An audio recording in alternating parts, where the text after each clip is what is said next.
Hello everyone, IndyDad here, and welcome back to the channel. Thank you very much for joining me once again. Today we're looking at Case of Distrust. This is episode 2, so let's just jump right in.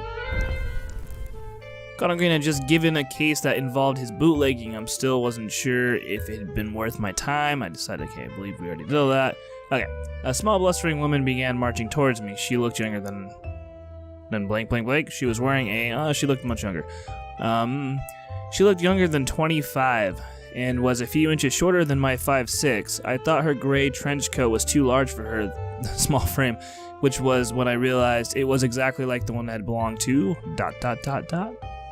Lewis. Dun dun dun. She hurled insults at me a while. All I could do was sit and take it, until she ran out of gas and started breathing heavily. Oh, was she a big woman or something? I set my drink on the bar and looked her in the eyes. Why was she insulting me? That's random. I inserted a hello. I studied her features. I turned away. Hello? I inserted a hello. I'm Phyllis Malone. How can I help you? Accompanied by a smile as genuine as I could muster. I can just see that smile in my head of okay, this lady right now. That knocked her off balance. Yeah, exactly. She stumbled over her next few words, and I added, and you are... The flame returned to her eyes. Between clenched teeth, she hissed, I'm the wife of that bum who sneaks into your bed. Excuse me? I asked, the cat? Where'd you get that coat? I just gapped. Or gaped, I'm not sure what they mean by that. The cat? I asked the cat, but humor wasn't her angle, and she launched into another poetic stanza.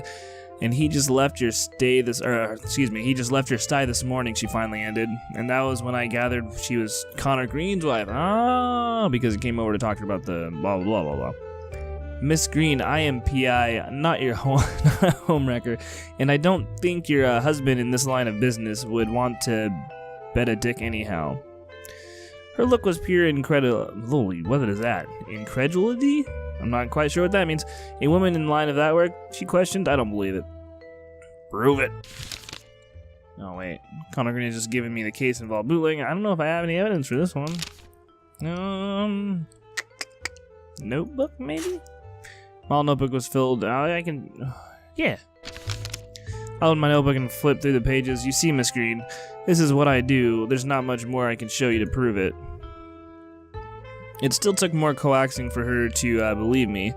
Coaxing, excuse me, I don't know. But eventually she came around. She seemed grateful I'd explained it to her. Apparently she had seen her husband leave my apartment, and distraught, she had followed me all the way to Frankie's basement and decided to confront me. Jeez, man, she was desperate. I suppose I lost my head after what I thought I'd seen, she said, and she began to cry. Oh, don't cry. It's okay. Frankie, ever chivalrous to be a dimpled girl, came around to the bar and held her up. Now that's alright, Miss Green. Why don't I hail you a cab and send you on back home? She agreed, and then they walked together up the stairs. When Frankie returned, I said to him, "You turned night real quick." He snorted a laugh. Ah, hell. We can't have that siren in here with a torture yelling like that. Every street bugger would have come to her rescue. Oh, man. Miss Green is a torch singer? Well, I learned she was a Mrs. Connor Green just now. When she came in here, I'd only seen her as Little Fanny, singing lead for the jazz band at the Tin Spoon. The Tin Spoon, I said. Tiny Paul's joint? That's where Green is selling his liquor? Say, you think that's where she met her husband? I laughed. You're the real sleuth, Frankie. He made a sarcastic bow.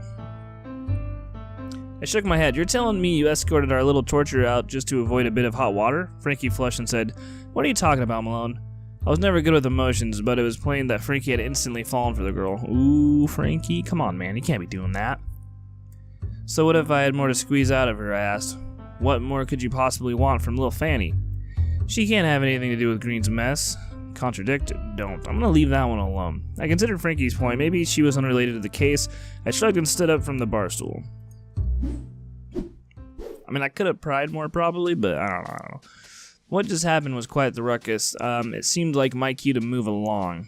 Alright, well, we already checked the wine out. We already talked to him. What's this?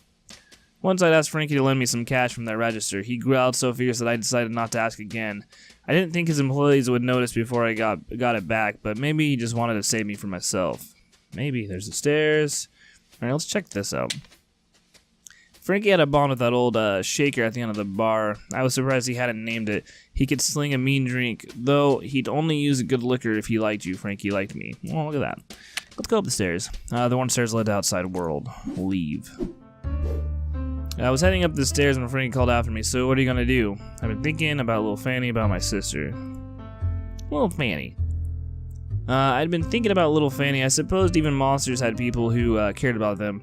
And she had been wearing Lewis's old jacket, so perhaps Green and Lewis had been closer than I'd realized. I guess I'll take Connor Green's bait, I replied. I've got nothing better on the stove, and he might need the help. Something still stinks, though. Well, what's your plan? Frankie asked. The way I see it, I have 3 goals right now. Green hired me for a job. Find the guy who wrote the letter. That's the basic part. But you want more? Asked Frankie. I nodded. Green's a shady character. I have to learn about him. Who is this guy I dig in the past? I can't go back to him blind. And then there's something about his bootlegging. How'd Green get a connection like that? What's his source exactly? Squeezing the lemon might give me more juice. Very true. That sounds alright, he replied. So where's it that you're off to? I've got 3 leads. The bootlegger's stable. The Green claim sent him a letter. The Tin Spoon Lounge, where I might learn more about Miss Green's rum running... about Green's rum running schemes. Man, that's a tongue twister. And Miss Green, who could give me more dirt on her husband. Frankie nodded his approval. Well, if you're ever stuck, come back and see me. You can never solve anything without talking it over. I smiled and went up the stairs. I was debating where to go next. Southern Coffee, the Stables Barbershop, I'm thinking the Tin Spoon is where I need to go now to figure out the bootlegging thing, so let's go there. The Tin Spoon Lounge was a speakeasy in the North Beach run by Tiny Paul, the gangster that Green had put in with. I'd never been there. The mob keeps a tight lip on their own houses, but I figured it would be a good place to chase Green's bootlegging story. Let's go. I entered a taxicab driven by a little man with a mustache. He turned to me with the eyes that had a playful glint. Sorry, he said in a rough voice. This is the end of the demo. I can't take you any farther. I didn't know exactly what he meant, but something in that gaze made me understand. Now, if you'll keep your eye out for a full release, that'd be swell, he continued. But for now, please exit the main menu. I nodded and went on my way. Well, there you guys have it. That's the end of the game. I mean, I'm excited for the full release. I'm actually very intrigued to see where this goes and how they're gonna do. I mean, it reminds me of kind of like reading a comic book almost in a sense, but like I can play with things, I can learn new things, I got notes and stuff like that. So I don't know. I'm excited for the full release. I hope it comes soon. And it seems like different parts of the game are gonna branch off into different things, and you can do a bunch of other things and all that fun stuff. So, I mean, that's my take on it. I'm actually quite excited. I love the graphic style and everything like that. So if you guys enjoyed this video, please leave a like. I'm going to leave this link in the description below. So if you guys have a time, go check it out. Go talk to the developer. Play the game. Let him know what he could add, what he shouldn't add, or what he should do, blah, blah, all that fun stuff. Either way, I hope you guys enjoyed this little, I guess, mini-series, I'm going to call it. Feel free to follow my Twitter. That's going to be in the description below. It's just at TheIndyDad. Follow that for more updates and all that fun stuff in my life and such. So either way, thank you very much for stopping by. I hope you guys have a good day, and I'll talk to you later.